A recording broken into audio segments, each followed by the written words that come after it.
This is the new quantum era, and I'm your host, Sebastian Hassinger. Before we get into the episode, a few administrative notes. Repeat listeners will have noticed a different opening. I've done away with the pre-recorded opening that Kevin and I have used for the last few years. This does not mean that Kevin is not part of the podcast. He will be joining me as a co-host when his schedule allows. But I'm planning a lot of in-person episodes, and those are particularly difficult to coordinate with our respective schedules. And so we decided it was time to make some changes to the way the podcast sounds when you listen to it on your podcast app. Other than that, though, the format of the show remains the same. We'll be interviewing researchers in the field of quantum computing about their work. And today's episode is no exception. It's a little bit of a departure for us because we have representatives from two different companies that are collaborating. They're both from an academic background. Sean Weinberg is the director of quantum applications for Quantum Circuits Incorporated, recently spun out from Yale University. And Guillermo Garcia Perez is the chief science officer for Algorithmic, a European software company that is focusing on quantum algorithms, and they were founded by Sabrina Maniscalco and her postdocs and PhD students from the University of Helsinki. So we'll be talking about their collaboration, which is looking at a new technique, a new algorithm for ground state simulations using the forthcoming Acumen Seeker device that Quantum Circuits Incorporated is launching this year. So have a listen.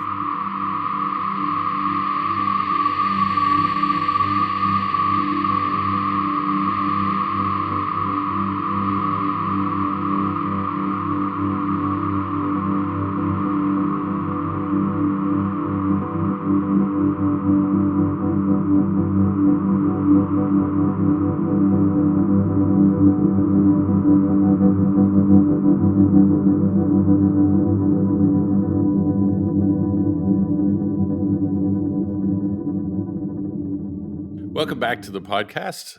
I'm joined today by two special guests from two different companies. It's kind of a new thing for the podcast. We're going to have an interview with new partners, which is quite exciting. So with us today, we have Sean Weinberg, Director of Quantum Applications from Quantum Circuits Incorporated, and Guillermo Garcia Perez from Algorithmic, the Chief Science Officer. Algorithmic is a quantum software company focused on pharma and chemistry in particular. They've focused on algorithm design. They've done a lot of really innovative work. And Quantum Circuits, of course, is a hardware company spun out of Yale. We talked to Rob Sholkoff, who's one of the founders, just a few weeks ago. And we're really excited to be joined by Sean and by Guillermo. Welcome, guys. Thank you for joining. Thanks for having us. Thank you. Absolutely. So your respective companies put out a joint press release just a couple days ago that was quite exciting. Of course, Quantum Circuits is planning to make a device available in the near future that's called the Acumen Seeker system, right, Sean? Yeah, that's correct, the Seeker. Excellent. And so the press release was about essentially a new partnership between the two companies. Guillermo, can you tell me a little bit about what that partnership's about? Yes, of course. So as you probably know, QCI has dual ray qubits, which is a very interesting technology because it has built-in error detection. And our algorithms, and I'm very happy to give you more detail on that, our algorithms are very comfortable, let's say, with dealing with noisy computers. But if we can kind of filter out what we know, like the runs that we know that are affected by errors, then it makes our life much easier.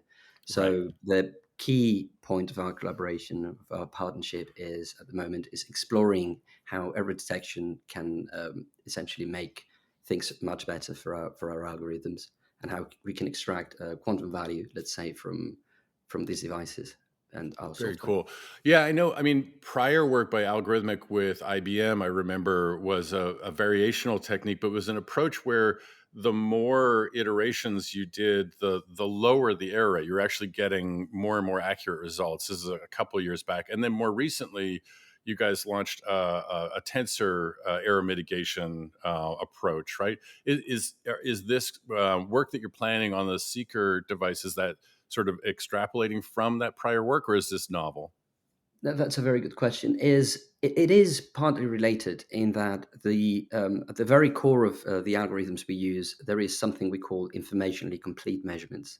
So basically, we use a very specific way of measuring that allows us to do something that's very useful, which is we can just measure on the device, and then the data we obtain can be basically fed to a classical method that can post-process it. And that work you're referring to, this very recent one, which we used tensor network error mitigation, the idea is that then you have a tensor network method that kind of cancels the noise that affected the circuit execution. What we're doing now is related to that in that we also measure with informationally complete measurements, and we feed it to a tensor network method. But the tensor network method we use now is different. It's variational, which means that basically we optimize in post-processing in order to reduce the error. The energy of the system we're simulating. And this is a very novel approach that we've developed in the last several months, let's say. We're very excited about, because one of the key elements of this algorithm is that if the data we get from the quantum computer, imagine something goes wrong and you get just basically random numbers, there's no advantage there, then the algorithm is going to be at least as good as one of the state-of-the-art methods in computational chemistry. So there's no disadvantage in that sense. It's going to be at least as good as that. Right. But if you get a good quality state from the quantum computer, and therefore the data you use is of high quality, then you can do much, much better than you could just classically. And that's precisely one of the key points that we want to prove in our collaboration as well. And we've seen traits of that in our experiments together so far. We've seen that there is an advantage in taking the data that has been error detected, so the one that we've post-selected, the data we know that didn't have the most significant errors, and then we fed that to the algorithm. We could see an advantage with respect to the non-error detected data or the complete random output. That's very cool. And Sean, as somebody looking at quantum applications in a hardware company, what do you see as the main sort of purposes of this type of early collaboration with a company like Algorithmic? Yeah, that's a great question. So there's many aspects to it, but what I would highlight is, first of all, I think it's fairly well understood among the people that think about applications of quantum computing, that applications in chemistry, which includes pharmaceuticals and also material science, anything that where you're basically trying to use a quantum computer to get a better understanding of a physical quantum mechanical process. These are the applications that may be the most near term, and there's good reason for that. So we're starting with an area that we already have higher confidence in when it comes to, can we get something useful without waiting 10 years? But as we've seen in the past 5 or so years in the industry, that doesn't really solve your problem, okay? Because we don't have fault-tolerant quantum computers. Right. So it's been kind of the key challenge in the quantum computing industry to figure out, how can we make some value with these devices without waiting so long? Now, we are trying as hard as we possibly can to accelerate that process. And this collaboration with Algorithmic is really an example of that. And let me kind of explain why. So first of all, the application area is one of the ones that's relatively near term. Second of all, Algorithmic is using a hybrid algorithm, which, as Guillermo mentioned, by default is going to perform at least as well as a state-of-the-art classical method. And then data from the quantum computer is basically used as additional input to accelerate the algorithm. Right. So we've got that, which sounds very nice. But now comes kind of the missing ingredient, which is, okay, where is that data actually coming from in the first place? And the answer is, in our case, it's coming from our dual rail quantum computer, Right. which is Seeker currently.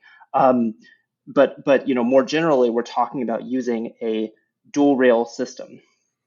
Now, our dual rail cavity qubit, as was discussed when you talked with Rob in the earlier episode, it's basically a quantum computer where individual qubits have the ability to flag their own errors.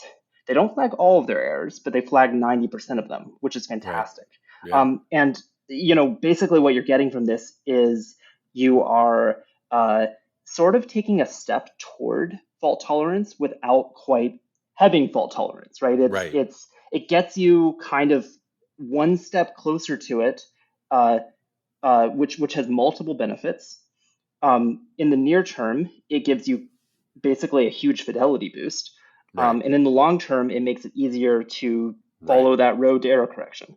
Right. So if you put all these pieces together, what we're really doing is we're just trying to like align as many stars as possible to do something useful with a quantum computer in less time. We've got a good application, we've got a hybrid solver, and we've got error detection built into the hardware. And we're going to see if we can get a more useful result with that. Right. Right. I suppose also in very simplistic terms, as a hardware company with a brand new device, sort of out of a university lab and into beginnings of a commercial product, you want sort of the most qualified users to kind of stress test your technology, right, and find the ways in which you can get the best performance out of it and improve the design iteratively as you move forward. That's right. That's right. I mean, look, like Quantum Circuits is a company which is absolutely devoted to designing the best possible quantum computer for the goal of getting to fault tolerance. We need to work with unbelievably good partners that are going to design algorithms that we can then run on the system. We have this alpha user program, which is basically, we are going to early users, alpha users, giving them access to our system. And, these alpha users are teams that, have an immense amount of expertise in their area, and find ways to make the most of our system. And that's what Algorithmic is doing. Algorithmic has unbelievable technology with their solvers. Sorry, with their Guillermo can explain it much better than I can, so I'm not going to try to follow my words here. But that's kind of the point, right? We work with partners that are going to find better ways to use our system. Right. And for example, Guillermo, maybe you can comment on this, but we might have the ability, for example, Quantum Circuits has the hardware, Algorithmic has the algorithms, and then we go to an end user together that will actually use the kind of full system, the full workflow that we together are building here. Yes, absolutely. This is something we're very interested in because at Algorithmic, we've always thought about delivering value for real use cases, not just simulating chemistry for the sake of it. It has to be real use cases. And in fact, everything we've been testing so far has always been on things that are biologically relevant, including, for instance, our collaboration so far. What we've been working on is related to drug metabolism and things that matter for the industry as well. So, but having an end user that comes to us with a specific problem that they find relevant, that would be very, very interesting. That's great. And so, just sorry to interrupt, Guillermo, but I just wanted to make sure I'm clear on one point from your introduction and then what Sean was saying. So what you're saying is that, I mean, the sort of the known variational quantum eigensolver pattern for a hybrid algorithm takes a classical code to create an ansatz, which is sort of your first approximate guess, throws it at the quantum device, and takes the result to refine the approximation, then iterates back and forth. But are you saying that you're starting with a quantum circuit that you're running on Seeker, and then feeding that result into a classical variational solver? Okay, so the classical variational solver is, bread and butter in chemistry simulations to a certain degree. I'm sure you've got a special version of it, but it's a known approach. And as you were saying, so the classical solver has sort of a baseline, which is the performance you would expect from that solution today. And what you're doing is injecting a quantum result, a quantum computing result, into the beginning of that variational process that would does it increase the accuracy, or is it reduce the time to get to the final approximation, or both? So these are very deep questions, and you'll probably have to stop me at some point because I can just keep going for a while now. Well, we'll run out of time at some point, Guillermo, but Yeah, go sure. ahead.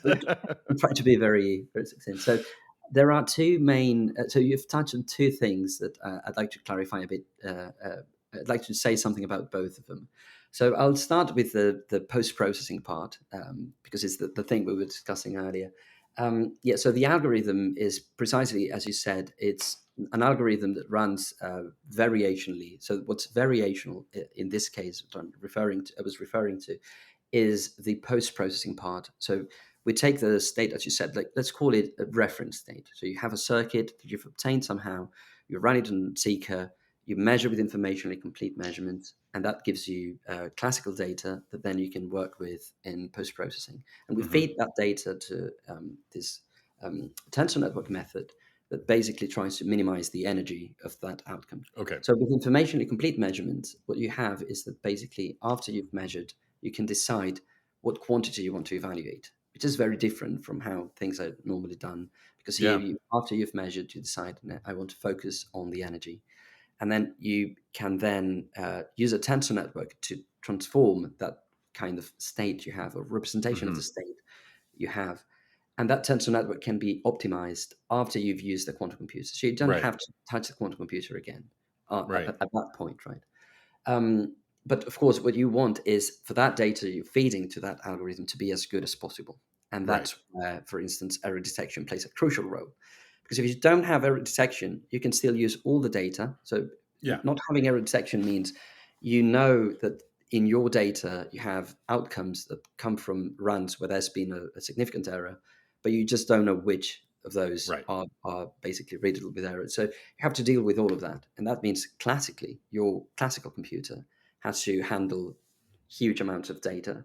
Right. And the quality of that data, because it's the average of data without significant errors and data with significant errors, is not as good. But you can still do it. It's just less likely to be advantageous, let's say. Right.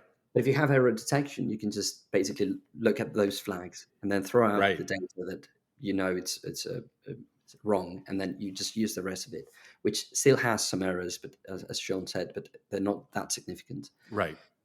And then that classical algorithm basically uses that data as an input. And it's not so much about the time. It's always about the time in a way, because you can always rewrite algorithms in a way that it's just getting there. It just takes longer. But let's say the thing is that you can think of it in terms of solutions you can access. With a quantum computer, like a perfect quantum computer, you can basically entangle the qubits to a degree that you can't do. You can't simulate classically. So that's a resource, right? If you have some noise, you can still maybe entangle, correlate the qubits a lot, but it doesn't mean that you can perfectly prepare, say, the ground state of a molecule because of right.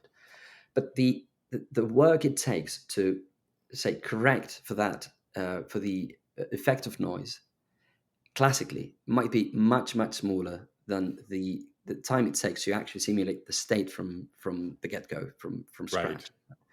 And that's the philosophy here, and that's for that part of the algorithm. Just the second part, which is given the reference state, what we do afterwards. And if I may now, I would like to jump Yes. onto the other part, which you mentioned, which is like the bread and butter of computational chemistry on quantum computers, which is variational methods like variational quantum Right. eigensolver. That's indeed a very good approach in that you don't. So you have to know, given the problem, once you've transformed the problem into something that makes sense, so you know exactly what you're after. You have your system set up. You still have to find the circuit or the sequence of operations that you have to execute physically on the device in order to simulate the state that you care about. And what the variational quantum eigensolver does is it seeks that state in a kind of a feedback routine where it's a bit of back and forth. The problem with that is that there's many challenges with that specific approach, because you have to optimize a circuit whilst using the hardware, and that's very costly, because hardware it takes a while to run. You can't just extract information exactly. You have to measure, and that means that you have statistical errors. It makes the whole thing not very practical in practice. And also there's noise. There's always, for now, for the time being, for the next few years, there's going to be at least some levels of noise. So that makes the optimization of the circuit so obtaining just a circuit that approximates the ground state or the excited state, the state you care about, it makes it very challenging. And our take at Algorithmic is actually quite different from that. So we still go for a variational method that optimizes a circuit in order to get a good reference state, but we don't touch the quantum computer for that. So we've developed a set of algorithms that, when combined together, allows us to get a very good reference state, even at very large scales, before we even touch the quantum computer. And that's a very key part of a very key innovation for the field, because that's a problem even in the fault-tolerant era.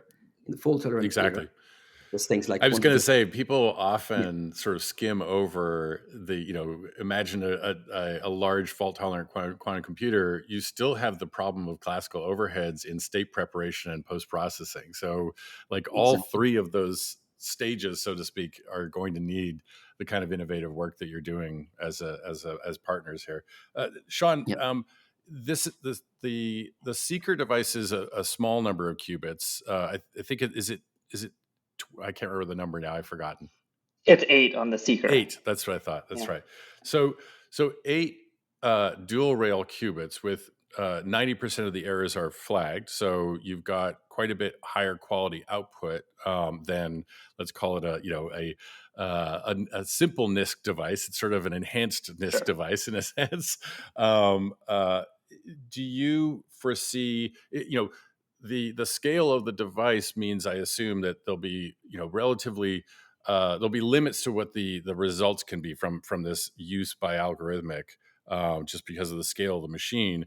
Do you think that over time you'll evolve the devices to be larger numbers of qubits that still with sort of the error mitigation, that the noise bias, the 90% flagging of errors, or is it sort of the next stage is to implement error correction and get to fault tolerance at a small number of qubits and then scale up beyond that? Yeah. Okay. Good questions. Okay. So first of all, the Seeker proves that the dual rail concept works perfectly. It works as a system. We can deal with all kinds of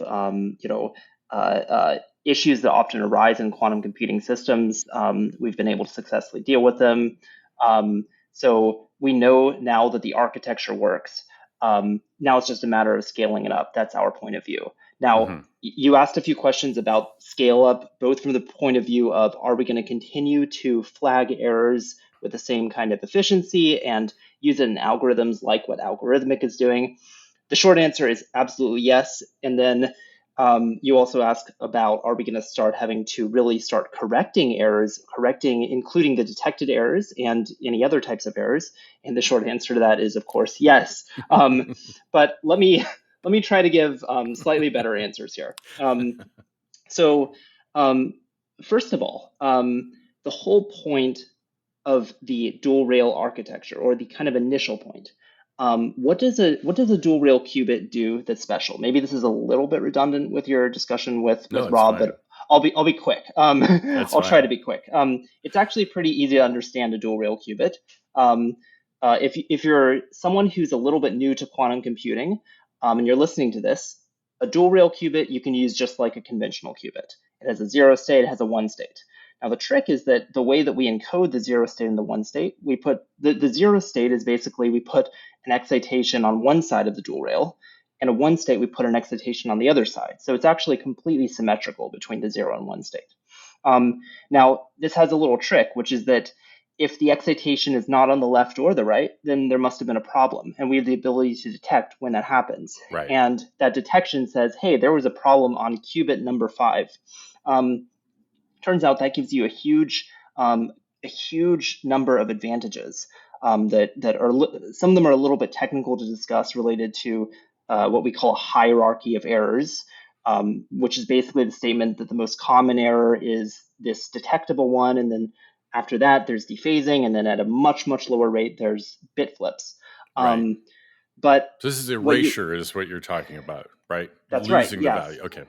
Or Yeah, precisely. So the term erasure is a very interesting, a very well chosen term actually. But it may surprise people to hear it. Erasure means an error at a specific location when you know the location, and you might say, "Huh, that doesn't sound like what an erasure is." But if you draw some zeros and ones on a sheet of paper, and I take an eraser and erase one of them, you know which bit is missing because you can see the smudge, and that's kind of what we're talking about. Okay, so as we scale this thing up, which we are absolutely doing, and we intend to do this, in the near term with partners such as Algorithmic, and we intend to run algorithms where we're going to just flag erasures and plug things into an algorithm workflow like what Guillermo just discussed. Now, you might ask questions like, okay, well, how is this going to work as it scales up? With erasures popping up kind of all over the place. If you have 50 of these qubits, and it's a fascinating question, but I want to kind of impart what I think is a very important insight, which is that all qubits have errors. All these NISQ devices have errors. The difference is we know where 90% of the errors are. That's the only difference. So it can only be a good thing. Now, the only technicality on that is what are the error rates? And of course, we are constantly making advancements in the lab on getting our error rates down. Right. So we are really excited about this new approach. Okay, now I have to make just one comment about error correction, and I'll make it quick, which is that if you know where errors are, it's a lot easier to correct them. Yes. And that is kind of the heart of why the erasure error is really beautiful. Right. Yeah, I mean, what excites me about your architecture is that it's, I see it as sort of a part of a new generation of hardware that is trying to, as you said, limit the scope of the problem of error correction, instead of, having to create these very high ratio physical to logical qubit architectures, because you can't assume anything about where and when the errors are going to occur or how they're going to occur.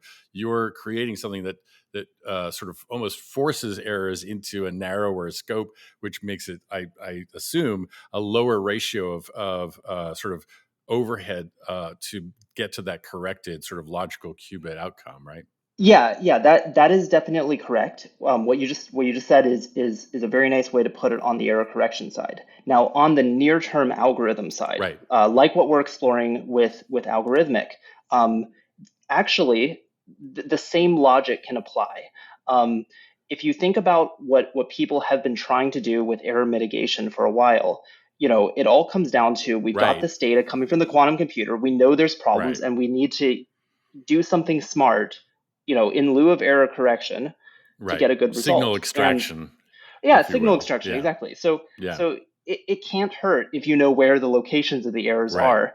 And I think there's a very wide space of algorithm exploration, and I think we're starting that with Algorithmic. But there's still a pretty wide universe of algorithm exploration that can leverage this additional information. It's like, Right. Information has to be useful. Yeah. Yeah. And Guillermo, I mean, from your perspective, if you had the reins on the direction that quantum circuits was going with their next device, given your approach, would you prefer a larger number of dual rail, qubits that you could then error mitigate and extract signal from, or would you prefer that they nailed error correction and gave you logical qubits, even if the overall number was smaller? Oh, that's a very good question. I think in the long run, I'd listen to the experimentalists, and whatever they think the best way of getting a very That's what large they want you to do, Guillermo. Yeah, exactly. It's a difficult question to answer, because I think both things are extremely exciting to explore. And of course, the idea of having an error-corrected computer, even if it's smaller than a noisy, larger scale computer, both things are very interesting, because even in the second case, like the noisy computer would still have error detection. And Right. as Sean said, like the way we're using right now error detection is basically step zero, which is the most naive thing you can do is, Right. There's been an error here, just throw it out. But there's more we can do, because with dual rail qubits, you can also tell when the error happened. You can kind of monitor when the error happened. So we could probably do something cleverer than that. It's just something that we haven't yet. That's interesting. So potentially using like partial results or using like interim results before the error occurred as part of your solution, potentially. Sorry, could you repeat that? Oh, I'm just curious, like if you're saying that when and where the error occurred, would you be able to potentially extract value from the partial results before that error occurred? Yeah, definitely. Yeah. Interesting. I don't have a very concrete way to answer that question, but we believe that's the case. Yes. Still, as I said, it's still early stages of that sort of ideas, but we've been thinking about them. Yes. That's fascinating.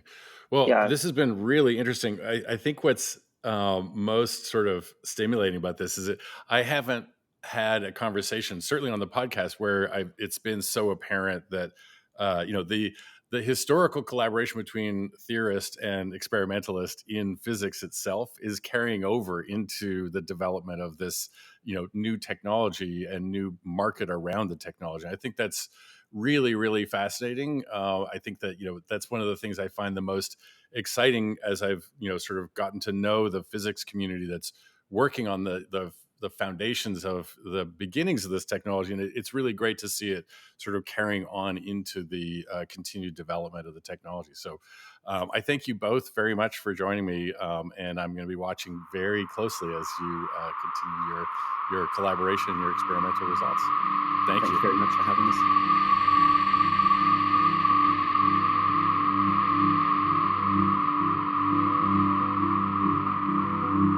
The podcast is a production of the New Quantum Era. It is produced and edited by me, Sebastian Hassinger, with theme music by Omar Costa Hamido.